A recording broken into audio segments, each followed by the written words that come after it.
You are creators. Creators are always looking forward into what is becoming, not backward or downward into what is. When you are driving your vehicle, hopefully you're looking where you're going, not where you've been, and not where you are. You don't have those mirrors. They would make you sick if you had them. They'll look right down at the road, right where you are. Think about that. You wouldn't want to go very fast into those conditions, would you? You're just looking right down at where you are. You want to look forward to where you're going. And we want you to understand that as you become forward-looking, and by forward-looking we mean as you become one who looks in the direction not only of that which you want, but hear this, looks in the direction of that which the larger part of you has already become. Did you hear that? Can you hear the importance of your step one part of this process? Contrast causes you to ask and source the inner being that is you, the God within you, the all that isness, collects the data of the best of life. Now we want to ask you a question.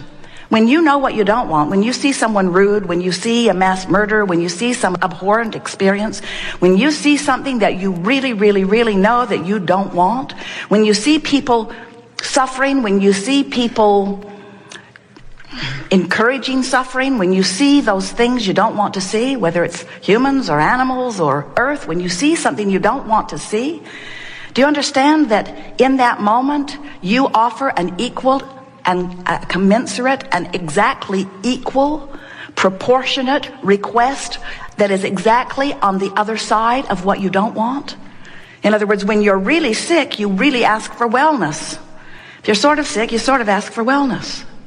If you're sort of confused, you sort of ask for clarity. If you're really confused, you really ask for clarity.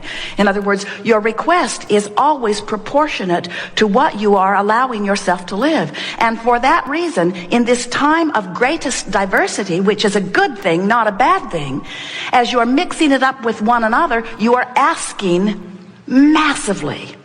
And as you don't allow yourself as individuals to go in the direction of what you're asking for, it just causes you to ask harder and stronger and more often.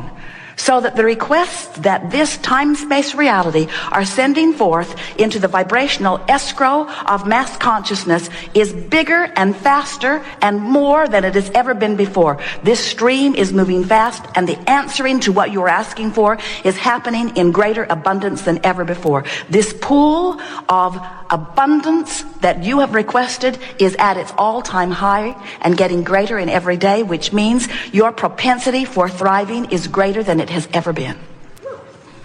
Your propensity for suffering is greater than it has ever been also, because it's always equal. In other words, when who you have become is more and you don't let yourself become it, you don't feel so good. Fortunately, as individuals, you don't have to wait for everybody to figure it out before you have the ease of alignment. You get to individually go with the flow of that which you have become, and when you do, you come into alignment with who you are. So step one is you ask. Step two is source answers. Step three is you got to find some way somehow to become a vibrational match to what you've been asking for. Otherwise, you don't get what you've been asking for, but that's not the worst part of it. It's not that you just don't get what you want. It's that you don't be who you are. That's the thing that makes you feel negative emotion. You don't feel negative emotion because you're depriving yourself, and you are depriving yourself because nobody else could ever deprive you of anything. But you don't feel negative emotion because you have deprived yourself of the lover you want, or of the car you want, of the resources you want. You are feeling negative emotion because you are depriving yourself of the state of being that you are. You are secure, and when you feel insecure, there's some depriving going on, and it's not us, it's you doing it. When you are angry, you are depriving yourself because who you really are is one who loves. When you do not have enough of something wanted, it is you who is depriving yourself. But what you are wanting is alignment more than the stuff you think you want. Now, we want you to want all that stuff. We want you because you're out here in the leading edge. Someone said yesterday, well, not so sure that this stuff I want is really as spiritual as I want to be. And we say, this stuff out here on the leading edge is the extension of what spirit is. There is nothing that is not spiritual about your materialism, because you are the extension of source energy. But there is a physical aspect of you that is out of sync with the spirit that is you. Just as there are physical aspects of you that are in sync with the spirit that is you. So it is not materialism that is tripping you up. It is having asked for that which Source has endorsed and become, and then holding yourself in vibrational opposition to it that makes you begin to write books about the inappropriateness of wanting material things. There isn't anything that you want that is material that you want for any other reason than that you believe you would feel better in the having of it. So this is just our way, and we are thrilled at the aha moment you just had. This is just our way of reminding you that often you are looking for love in all the wrong places. In other words, you're looking for the purchase to make you feel better, or the love of another to make you feel better, or the accolades from the public to make you feel better, when all along what you want and need in order to feel better is to find vibrational alignment with the point of view that Source has about the same subject that you are focused upon. That's what you're looking for. You want to see the world through the eyes of the expanded Source. Now hear this. The expanded Source who has just newly expanded because of you. That's why you're so hooked into it. That's why it feels so personal. It is personal. You caused Source to expand, and when you don't take the expansion, you take it personal. You feel empty. You feel void. Those are too strong of words. You feel disconnected. Still too strong. You feel resistant. Better word. You feel resistant to the becoming that life has caused you and us to become. So here's another way of looking at it. You came forth willing and wanting to explore contrast in order to add to the expansion of the universe. We stand in non-physical, eagerly experiencing the expansion that you have carved out, and steadily holding focus upon it and living it as a done deal, shining a light on your request and calling you toward it forevermore, knowing that at your time of absence of resistance, you too will reap the benefit of your request, knowing that as masses, you put requests in that sometimes your generation doesn't allow yourself to live because you're too busy factioning off in liberal or conservative battlefields and pushing against one or the other and using each other and what each other wants as your excuse to deprive yourself of the very thing that your collaboration caused you to ask for. But no worries. Source, all that is, took the expansion. And it is from that vantage point that new generations are born who will be born with less resistance. And while you'll leave monuments to your resistance all over your planet, you will leave monuments and books and all kinds of information for the new ones to read, and you'll do your best to remind them how awful it really is so that they will forget their God-given joy that they came forth with. Even though you try very, very, very hard, the natural process of the recycling of experience causes every generation to be less resistant than the last. So you, in your generations, you are setting forth very much in this vibrational escrow. We're going to call this the vortex of creation. You have contributed massively to this vortex that will benefit generations to come. And so this gathering, this conversation is not about needing to do anything to fix anything, because whether you are consciously aware of it or not, you are source energy.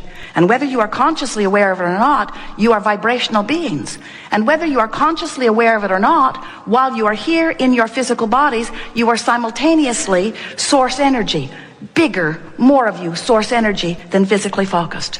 And whether you are aware of it or not, the contrast that you live causes you to expand the universe. And whether you are aware of it or not, the larger part of you takes the expansion and holds it steady and revels in the good work that you have done. And whether you know it or not, well-being abounds and always will. So this workshop is not about fixing any of that, because that's all percolating along just fine in your awareness or ignorance of it. What this gathering is about is that we don't think you should have to croak and be part of the next generation before you reap the benefit of what you have asked for. We think that you should be able to ask and receive now.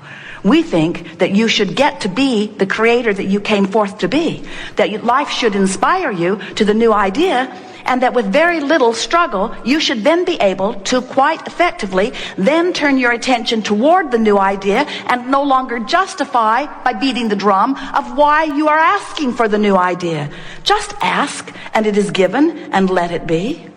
And we are confident that as you ask and launch a rocket of desire that you are in the beginning not a vibrational match to, that with a little bit of effort, far less than it takes you to learn a computer program, with a little bit of effort, you can turn your attention toward this new desire that you have carved out of your life experience. And as you do that, as you turn your attention toward it and familiarize yourself with the feeling of the success of that request, and let that vibration of this satisfied request be your dominant chronic offering, that it then in very short order must manifest. Because when you remove the resistance from this vibrational equation, when you remove the contradictory vibration to the desires that you have fostered, those desires have to manifest in full form for you and all to see. But then we know that even though you have manifested your desire, you now, oh, and it is such a good thing, stand in a whole new place, a whole new platform with a whole new set of contrasting experiences, which are going to cause you again to know more specifically, more clearly what you don't want, which is going to cause you to ask for what you do want. And we know that you have the ability, now you've asked with clarity, to turn and give your undivided attention to what you are now asking for, no longer beating the drum of your validation or justification or excuse for asking. You see, you don't need any validation. When you ask, it is given.